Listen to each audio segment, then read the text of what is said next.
what you don't have. When you are talking about integrity, you are really talking about the real person, who that person is. When you talk of integrity, you talk of honesty. To be honest. And to be honest means to be trustworthy, to be truthful. And politics is science and art of government. Politics is about the people. Yes. And if you talk about it in a deeper sense, it has to do with how people take decisions on how to lead themselves.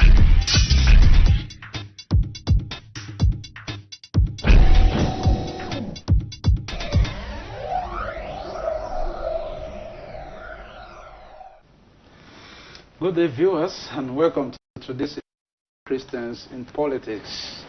The tribunal generally is any person or institution with authority to judge, adjudicate on, or determines claims or disputes. The Presidential Election Petition Tribunal in Abuja on Wednesday, the 9th day of September 2019, dismissed the petition filed by the People's Democratic Party and its presidential candidate, Alhaji Atiku Abubakar, challenging the victory of the President Muhammadu Buhari at the February 23rd, 2019 poll.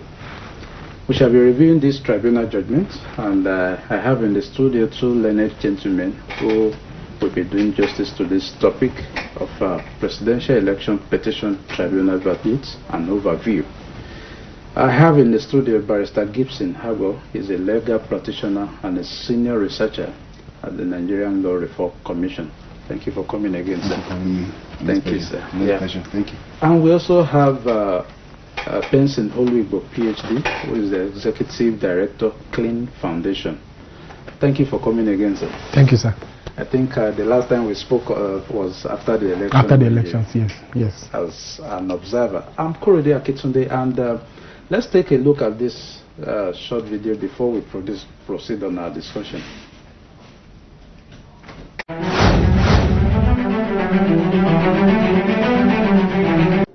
Listening to the lead judgment said, our president is not just qualified, he's eminently qualified. And but let me appreciate PDP for going to court because listening to the judges, they've helped to, rather resort to self-help. They've choosing to submit to the judicial process to review their grievances. And they've had ample opportunity to lay their allegations, and they've had opportunity to speak to prove those allegations. We've had opportunity to question those allegations, and the court have arrived at a decision to the effect that the allegations were unfounded. And if you're in my shoes, you don't need to ask me how I feel. We are quite pleased that today the Presidential Election Tribunal have settled the election petition and have found that the mandate given to President Muhammadu Buhari and his Vice President by Nigerians have been upheld by the court. So this will give the much needed boost so that the President will continue to deliver on electoral promises and continue to build a Nigeria that works for all. So I congratulate all, and even for all the petitioners, I urge them to embrace and support the mandate given to President Muhammadu Buhari by Nigerians so that we can be less distracted. Appealing against the judgment is as certain as death. There are 5 very good heads that have had this election petition. At the Supreme Court, there will be 7 very, very good heads that will hear the appeal from here. There's no question about that we are appealing this judgment. A lot of things are wrong with it. Poor evaluation of evidence, non-evaluation of evidence, misplacement of exactly what the case of the petitioners is. The fact that certain provisions of the Constitution and the Electoral Act when it's applied. There is so much to appeal against. Our legal team will study it and then we'll come out with official statement. This is what we are going to do. Today's judgment is a manipulation of the law and the brazen use of technicality to stamp injustice, rob the people of justice, and deny the nation the chance to have a leader that they truly elected in the person of Atiku Abubakar. The nation weeps today. West Africa is crying, and the international community is in shock. Our brothers who have been held hostage by poverty, bandits, killed daily, are now in coma as their appeal courts have used today's judgment to deny them a savior and foisted on them a leader who was not eligible for presidential office.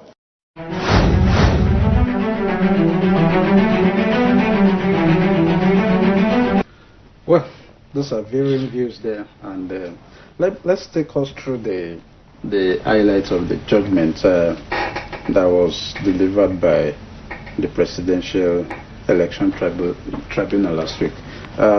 One of the first things there is that the tribunal dismissed INEC's motion asking the Vice President Oshibagbe to be joined in the petition.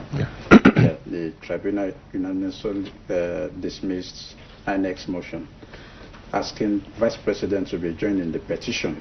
Then secondly, INEC's motion on Atiku's lead counsel, Livy Uzokwo, was also dismissed. Tribunal also strike out INEC's request to dismiss Atiku's prayer seeking Buhari's disqualification. Then Tribunal Atiku's application on police and military interference, harassment and intimidation, ruling on the allegation of police and military interference, harassment and intimidation, and ballot stuffing, among others, filed by Atiku. The tribunal struck out the application for non-joinder of the parties who have been accused. Then tribunal also dismissed Buhari's application that Atiku was not qualified to file petition. So also number 6, tribunal dismissed Atiku's application on vote buying. The tribunal dismissed Atiku's accusing Vice President Yemi Osinbajo of inducing voters with the trader money scheme. Number 7, tribunal strikes out APC's argument that Atiku is not qualified to contest because he is not a Nigerian by birth. That was also struck out. Number 8, tribunal strikes out Atiku's application on Buhari's educational qualification, and I think which is one of the major things generating comments.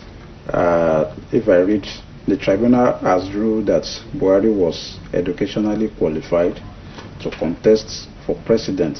The court in its ruling also said that one's ability to read, write and communicate in English is seen in law as being equivalent to school certificate level. Number 9, tribunal rules that there is no evidence that INEC transmitted election results electronically to any server. Tribunal also dismisses results presented by Atiku and PDP. The tribunal further dismissed the results which the PDP and Atiku claimed were obtained from INEC's website. Then tribunal dismisses alleged malpractices in presidential election. And the last point that I have here is that tribunal dismisses Atiku's petition against Buhari's victory in its entirety. The court has dismissed Atiku's petition and affirmed President Buhari's election victory. I have come to the conclusion that the petitioners have not proved any of the grounds in paragraph 15 as required or failure for this petition is hereby dismissed in its entirety. That's the lead judge talking there. So let's start.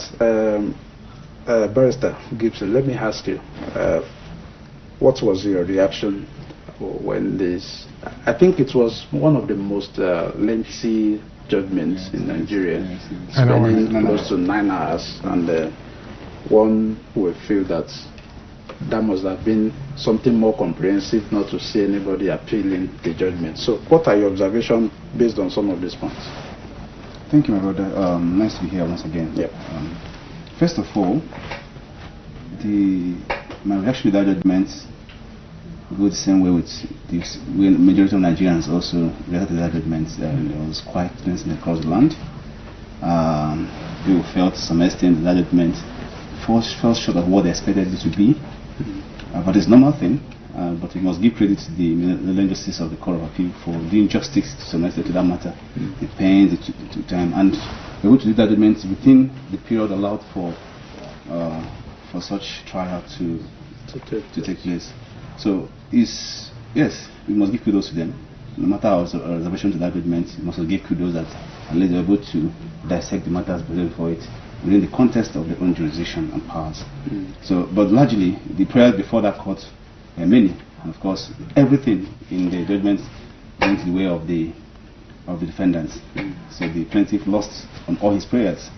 But as its case, it comes out to be, they have another day with the appeals court. So, but for judgments, I must say that the first out of my expectations in some areas, the issue of the qualification of the presidential candidate of the APC, and the issue of the voters' violence and the use of military and other prayers that were included in the reliefs, they all fell short of what I just expected it to be, because we are looking at having a judgment that will redefine and add more value to our electoral process within the ambits of law. But all the same, we must admit that the judgment has come and gone. Let's face the future. Now, let me ask this, Dr.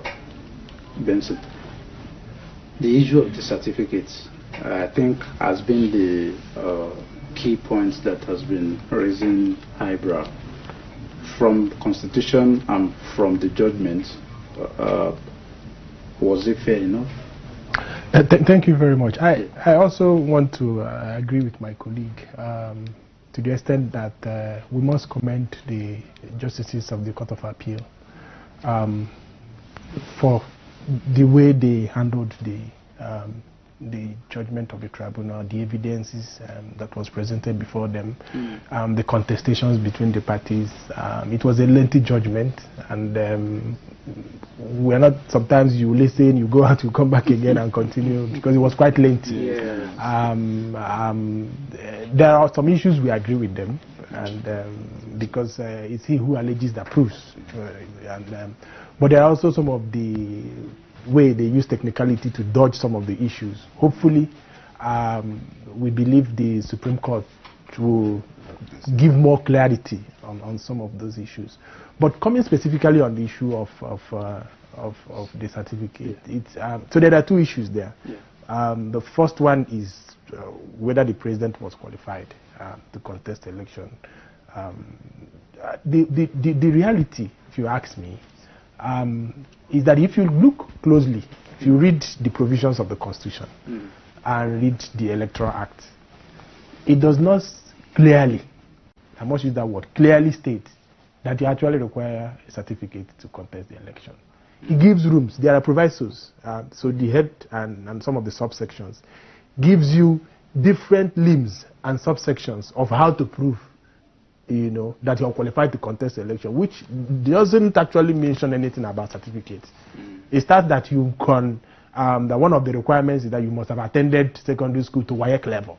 Then it now gives you subsections where anybody can actually fall in. So my own understanding, and then if you look at the Electoral Act also itself, it's also not very clear that the point there is that you must have a certificate. So the problem for me is in the framing of the law. So the law is not very clear.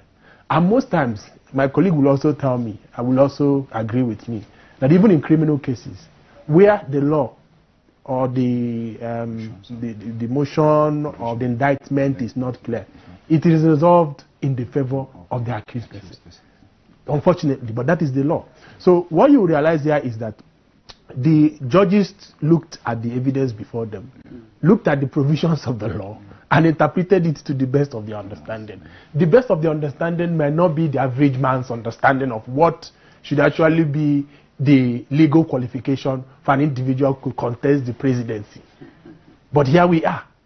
You understand? And another thing we also need to understand is that even the Supreme Court has also legislated on some of these issues before. You know, there are some cases that have actually gone to the Supreme Court, pre-hearing notice issues on whether the president is qualified. And the Supreme Court decided in the favor of the president. So the electoral petition cannot actually, because there's what we call stare decisis. When the Supreme Court has ruled on an issue, the election petition on the Court of Appeal cannot actually overrule the Supreme Court. So that's actually one of the issues again.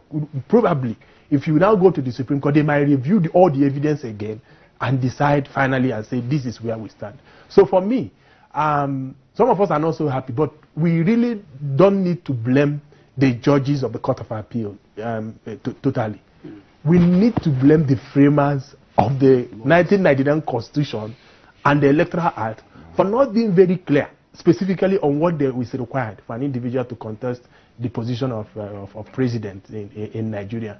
And I think even currently we're also dealing with another issue. There's a provision of the law. There's a law that was just passed recently. It's called the Police Trust Fund Act. It contains so many confusion. It doesn't even, I'm sorry I'm deviating, but the problem is that you have the police, Nigerian Police Force, you have the Police Service Commission, you also have other bodies that deals with the police. Now this law is made, it doesn't even refer to these already existing establishments and how they will work with each other. So sometimes, I don't know whether I would say legislators or the lawmakers just sit down, produce a law without taking into consideration how would this affect the common man. And I guess that is what happened. Of course, let us go back again. The 1999 Constitution is not an autonomous constitution. What do I mean? It is not we the people. Even though in the law, in the preamble it says we the people. No, it's not we the people. It was a contraction of the military. And that is why it is important that we need to revisit that constitution again. Another thing you also need to point, and that I need to point out, the Electoral Act that we are using is as amended 2010. The reality is that everybody was working on the assumption that the president was going to pass the Electoral Act 2019 that was before him before the elections. But he didn't. And that election, that law would have solved some of the problems that is actually in this petition.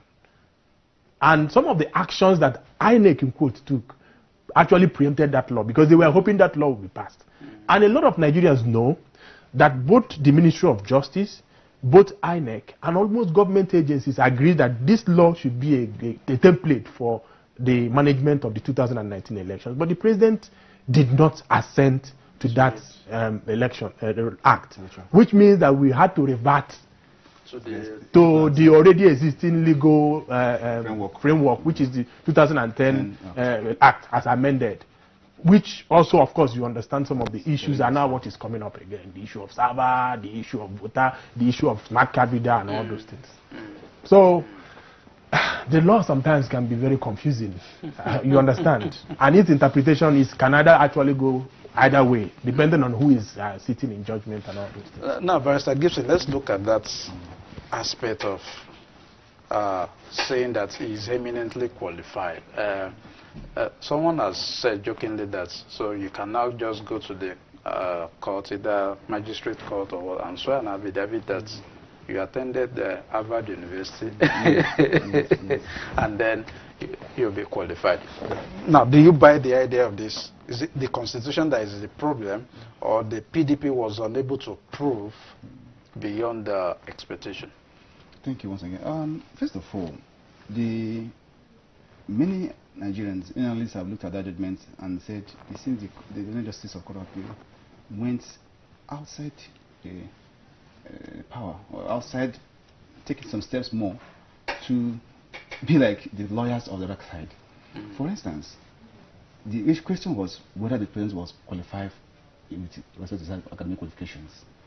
And the petitioners were able to lay before the tribunal that the president is not qualified based on certain evidences they present before the tribunal. For instance, the president said through one of his defense witnesses that they all submitted the qualifications to the military board at the point of entry in 1962, which at the point of cross-examination of the defendant, of the witness, he varied as the Attorney General Paul Tafa. Now, they were able to say that as at the point that if the president had said that his certificate is with the military, and the military in one of the press conferences said they are not with the certificate, that it is not with them, and General Tafa has come up and said that certificate is not with the military, we all went with our certificate and we are giving our certificate back at the point of entry. So the tribunal on its own says no. You have invited General Lalaye, who was the military board spokesman then, to come and be a witness and all these things. But he says the man, based on press conferences, which evidences were attached to the prayers, that the man said this thing was not submitted, it's not with the military. But the tribunal said no, based on at the point of entry, this is what he got. The whole thing boils down to what Makile said, the provision of the law. In fact, even the tribunal also makes reference to what the Supreme Court says, that you don't need to have the certificates are not really clearly spelled out when it comes to attaching it to your from CF1001. These are issues that also gives room to a lot of interpretation. The law should be interpreted within the angle that is clear without any ambiguity. For instance, if you say that I have a certificate on so level, I'm supposed to also bring such certificates to attach it. But in this instance, you're also giving room to people now say, you can go and buy affidavit, just go to any master court and buy this or 100 naira and just it. They can say we are referring based on what the court said. So in all this issue, the tribunal was given the opportunity to look at the merit of whether His Excellency the President was qualified to contest the election based on the standard qualification clearly spelled out within the code of the law, which as it stands now is not obtainable here. So there are a lot of issues that surrounds that whole issue, postulation. There are a lot of issues that surrounds it. First of all, the tribunal said yes, he's only qualified based on the failure of the plaintiff to adduce that he's not qualified. He's qualified. That's what the tribunal said, and that is the law.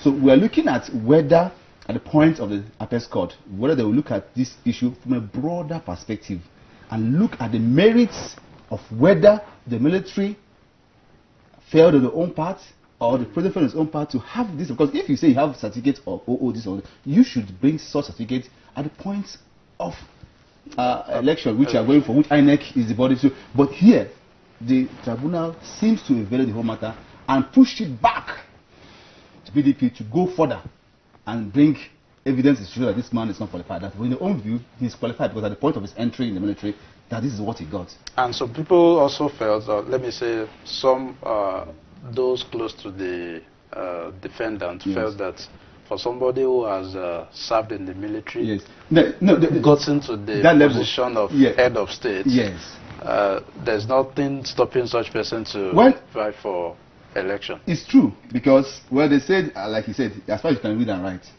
and they even look at the issue of military qualifications, what the student has gone through within the military ranks, that those things can be used to some extent, can now be added as parts of that qualifications needed for that office. And I agree with them. It's unfortunate, it's so embarrassing that at this level we are talking about the issue of the qualification of the president at that basic primary level.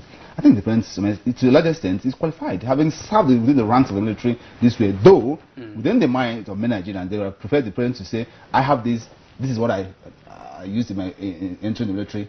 And but, well, like every other issue that come up is unfortunate, but let us just agree that he's eminently qualified for the position. Two major things seems to be what PDP were relying on, which is the issue of server and disqualification. Do you think they had enough evidence against the president with those two cases? Well, in terms of whether the president lied on oath, the issue of the fact that his certificate was with the military, I think there's a problem with the analysis that was done there. You understand? The fact that the judges were saying that PDP needed to call the army spokesman, in evidence, I think was now, to my own understanding, is now trying to fight the cause of the defendants. Yes. You understand? Yes, the law says he who alleges proves. Yeah. You understand? But from the evidence tendered by the petitioner, it was obvious that there was a problem, because the army had come to say clearly in some of these things we saw that the certificate is not with them. In terms of the server, the issue is about electronic voting. And the law, the Electoral Act 2010 as amended, has not formally incorporated the issue of electronic voting and all that go around it. Even the Supreme Court has also said that you cannot remove manual accreditation voting from the whole thing. So, but that INEC in their regulations can actually make provisions for the use of electronic means of verification. Yeah. But where there are contention, you still have to go back to the manual process. I guess one of the key problems that came up from that thing is where one of the recs in one of his interviews came with the device, the card reader, and was now telling everybody that that's the rec for that INEC had perfected plans to transfer results through a server. But like we know in law, he who alleges also proves. INEC came out and said there is no server. So it's now the word of PDP against INEC to show the existence of the server. And unfortunately, the expert in code they called from Kenya was not able to show categorically that the server that they obtained results, which they tendered before the court, was actually INEC server. Because if you look at the web page of that server, it's not www.inec, it's not INEC, so they got it from somewhere. And the law, as we speak now, does not allow for electronic transmission of results. So I guess that is where the tribunal was able to say, one, you've not been able to prove, to the best of our understanding, that INEC has a server, because INEC said they don't have a server. And secondly, the law has not even come to the extent of accepting transmission of results through server. Our own understanding is that INEC may have transmitted some results through a server which they had, probably to test run, probably in the anticipation that the president was going to sign the Electoral Act that was before it, which had made arrangements for electronic voting and electronic transmission to an extent using the card reader. But that law was not signed into an act, which means whatever was being planned was also being test run. So it's a little difficult. As far as I'm concerned, as long as the law did not provide specifically for an issue, and the petitioner was not able to prove that where they got the result that they had tendered before the court was really INEC server, I don't think we will hold it against the justices of the Court of Appeal and say that INEC has a server, they had transmitted results through the server and all those things. So for me also, I think I agree to an extent. I agree with the judgment of the Court of Appeal, the tribunal, in the sense that, one, the law as we speak today has not made provision for electronic transmission of results through server. So we had to go back to the manual collection, which everybody knows also has its own problems. So we might say PDP was actually tendering something that is even against the law? No, I think it's not true. Okay. You see, the PDP were able to utilize the window of challenge the election. So now the Court of Appeal have come up and says, no, those things you tendered and those things you are alleging are not true. They have an opportunity to further that issue before the first court. Now let's take this break before we just continue on that. We'll talk about the card readers and co after this short break.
Thank you for staying tuned. This is Christians and Politics, and we have been looking at the Presidential Election Petition Tribunal verdicts.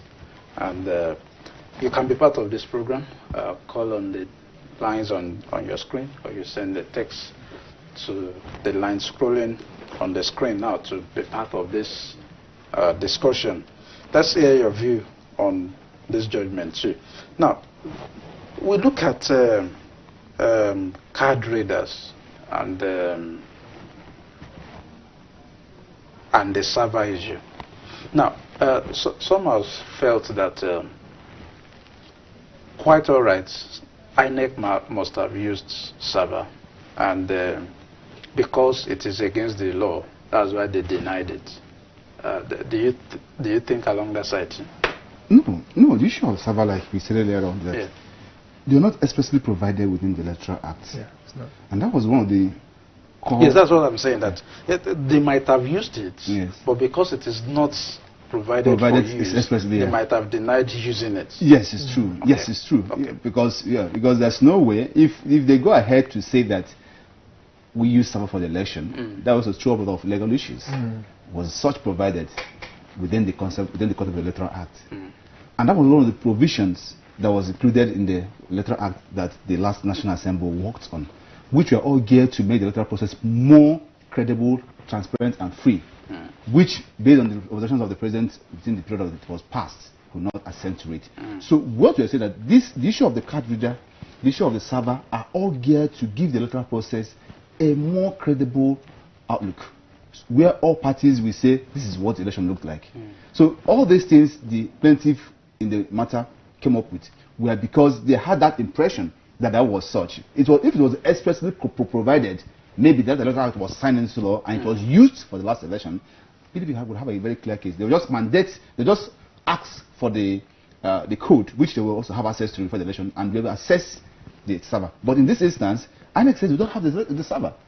Because you cannot compare INEC to INEC says we don't have the server because it was not used for the election. It was not provided for us to use in the election. So it now becomes a big burden on the plaintiff to now begin to say we use server. And you now call a party that himself will use a third party to now assess the whole thing. So it's just INEC was the whole thing was clear. The issue of the server and the issue of the card reader are all issues that are more on what you perceive or what you think it was used. But if it was provided expressly within the context of law, then we have a clear case for the plaintiff. Now let's just take a look at some of the other litigations that were cleared by the issue of being born by birth, the articles being a Cameroonian. Yeah, I mean, these were more or less preliminary. Exactly. Exactly. So what happens in an electoral petition is that both the plaintiffs and the defendants throw in so many things to see which one will catch the attention of the tribunal. And unfortunately for them, the judges, I mean, were smarter than them and just ruled out some of those. I saw them as more or less as frivolous issues. There was also the issue of whether Levi was living. Yeah, if he was called to bar. Yeah, whether the person, brings back the issue of, there was this person in Imo State, Evans and the former Senate president. Yeah. So these were, and what interesting thing is that what the judges did was to say they will rule on all these objections during the judgment. So they didn't want the preliminary objections to obstruct the hearing of the tribunal. And of course, they also had a very small window to look at all the evidence that was submitted before them, to take as many witnesses as possible.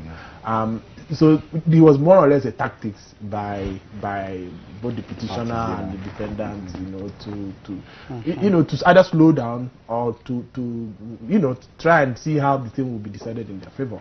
But of course, we must give kudos to the justices of the tribunal, who, in their wisdom, decided that these preliminary objections will be decided at the end of the petition, and then looked at it one after the other and gave their judgment.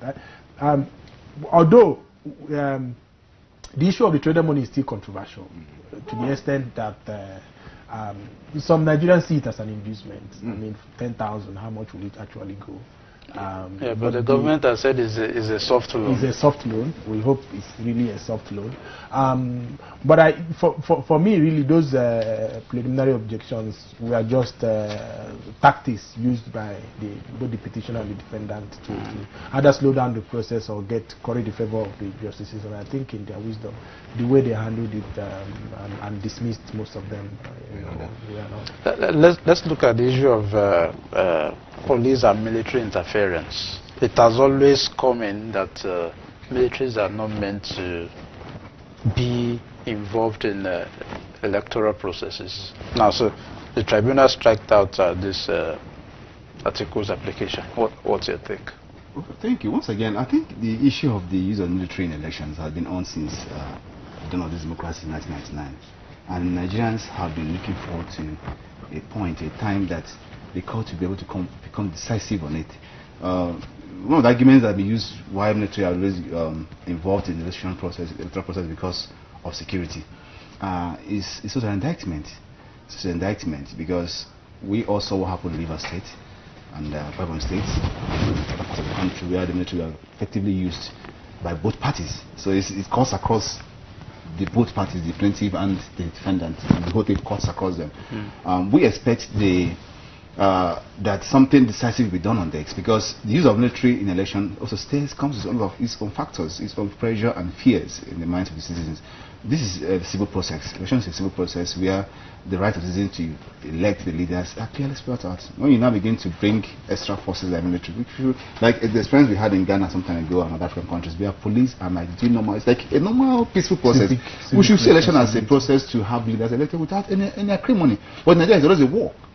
Election in Nigeria is war, where the military have to come in. So to some extent, we need the military. And that's why we don't need the military, because we need the military because at a point it becomes the police are always overwhelmed. So it needs a lot of citizen rotation so that we can see the election as where all of us come together, both parties have good time, sit, elect our leaders, watch our votes, see them count, see them recorded, and our vote will now reflect what you all voted for.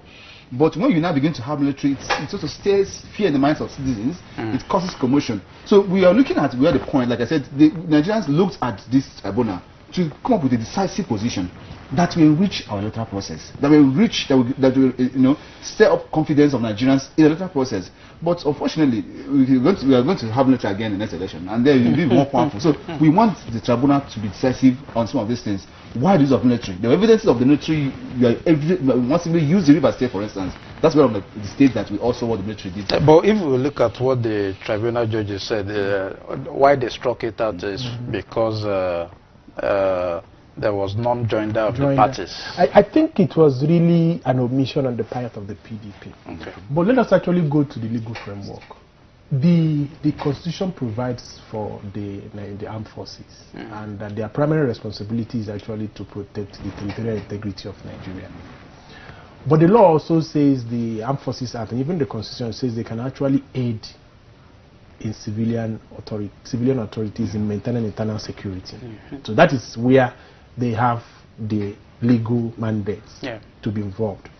Now, if you go to the Electoral Act, section 29, subsection 3, it says that the military can be involved during an election, but that their responsibility should be restricted to protection of materials and protection of personnel. And it should be under the direction of INEC and the Nigerian Police Force. Because the Nigerian Police Force has the mandate actually under elections, because they chair the interagency that's around election security. But what has happened is that our own assessment is that the military has gone beyond what is provided both in the Constitution and the Electoral Act. What happened in River State, they released a press statement to state that the individuals who did those things, even though they were military camouflage, were actually not soldiers. Which raises another constitutional issue. Is it possible for us to be in a country that the democracy is running, and then we have rogue military men in military fatigue running counter to the norms of democracy? And the regular armed forces will just start akimbo and just release a press release and say the people doing those things were rogue soldiers, they are not members of the armed forces. I think that raises a security issue that actually needs to be addressed. So for me, the fact that PDP was unable to join them is an issue that probably should be taken to the Supreme Court, because the law is very clear. Their responsibility is to support. Their responsibility is to protect the personnel. It's not to cause more problems. And I think that issue needs to be dealt with. Flag it on the other side, not just the military. During the election, the police told us that they arrested 1,119 offenders, electoral offenders. As we speak, 6 months after, nothing has happened. A few weeks ago, we visited the Inspector General of Police, and we reminded him the promise the police made that they were going to prosecute those individuals who were arrested. What he told us is that the files, the case files, were handed over to the INEC. Interestingly, the law says that all infractions of the Electoral Act should actually be handled by INEC, but that the INEC can farm out those cases to private practitioners. So as we speak, the legal framework says that INEC is responsible for prosecuting, but it doesn't say the police should not prosecute. Now, INEC has formally requested for the case files from the IGP, from the police, just like the police said. But we tried to make contacts in office of the INEC, and some of the commissioners are saying that they've not seen the case files. So I don't know whether the case file is still moving. It has not yet arrived, or is somewhere between INEC and the police. So probably this is also an opportunity for us to tell the Nigerian police force and the INEC that the 1,119 electoral offenders who were arrested during the election should be investigated and prosecuted. Because that is actually where we have impunity. People do things with reckless abandon, and they know that there will be no repercussion. There will be no retribution. Nobody will go to jail. And as we speak, plans are on the way for 2023. So if we're not able to hold people accountable, then you will see that as the elections progress, we will have people not just carry the ballot boxes or destroy them, do things that they believe nothing will happen. After all, is this not Nigeria? So there is need for attribution.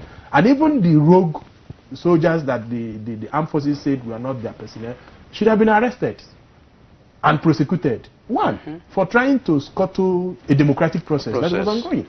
And for me, it is not conclusive for you to tell us that those individuals were not your soldiers. They should have been arrested.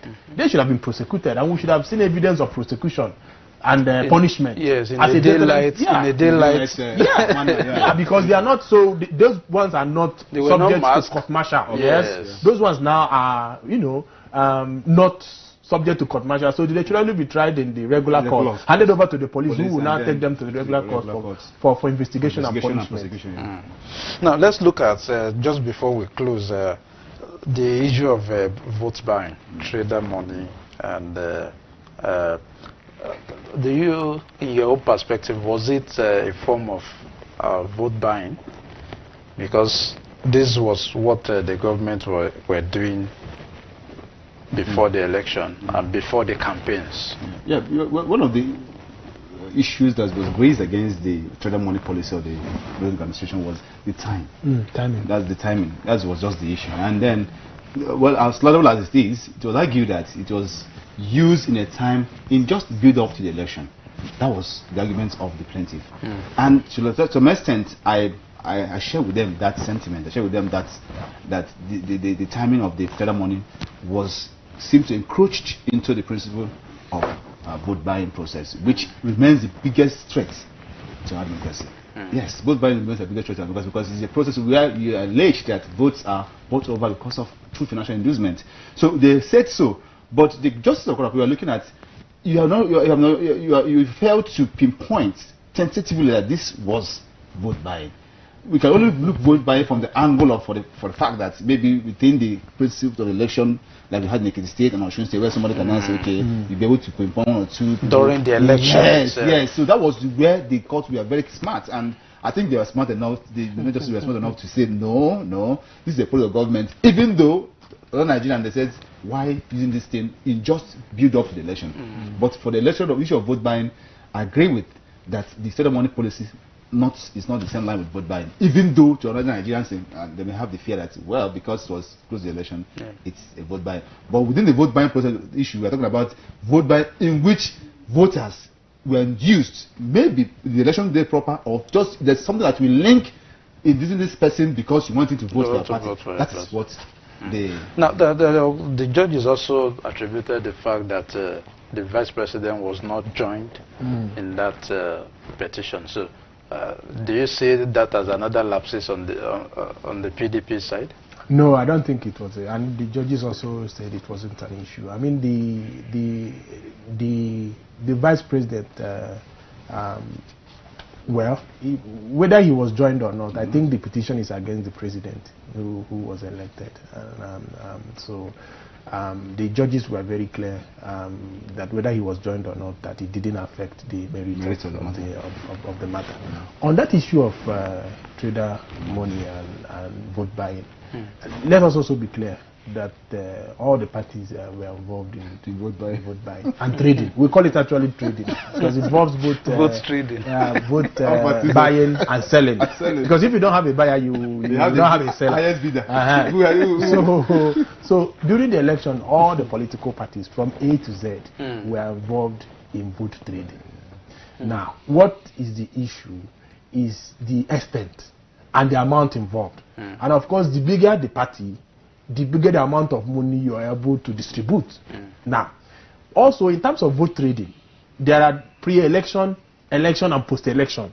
In Ekiti and Osun, you were able to see people who, during the election itself, there's in Yoruba, there's what they call vote and see. You know, so you vote and show some people who are very close there that look at what you have voted and all those things. Right? And of course, it was more digital than Ekiti was everywhere.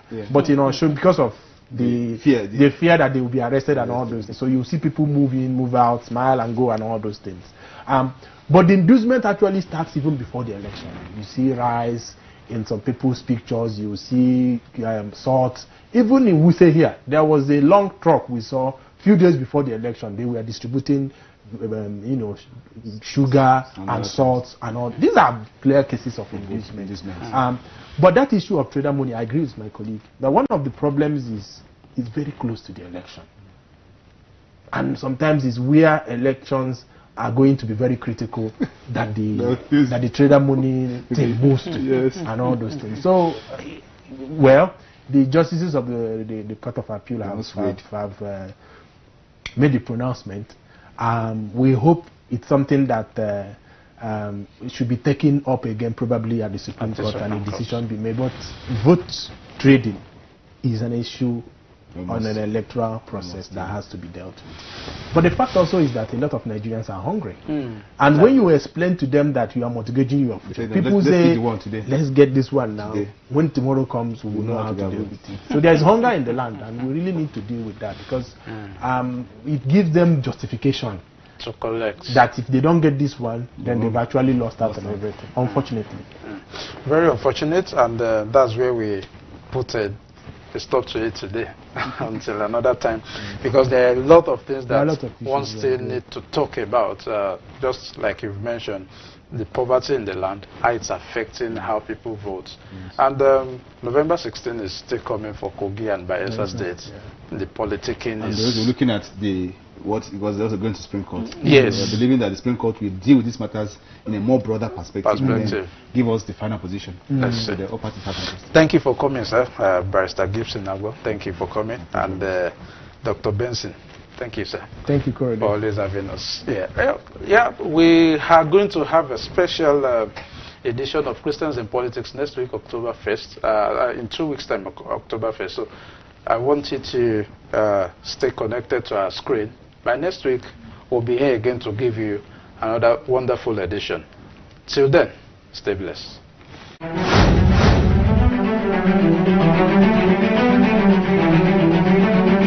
The views and opinions expressed on this program are those of the guests and viewers and do not necessarily reflect the views and opinions of the Anglican Cable Network Nigeria, ACNN.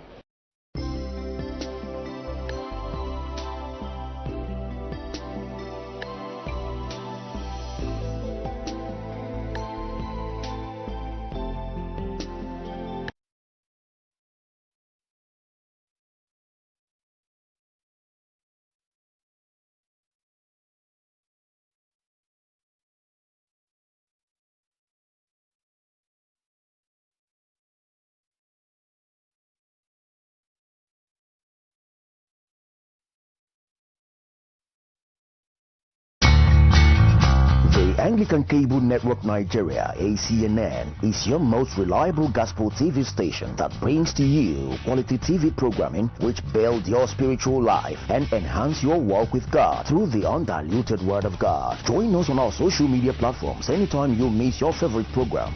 Subscribe to our YouTube channel with the address www.youtube.com/ACNNTV and click that video that matters to you. Protect your vote is a euphemistic way of saying do everything to make sure you can share blood, you can kill, to ensure that the person you voted for is the one that emerged as winner at the end of the day. There is never a dull moment on our Facebook page as we are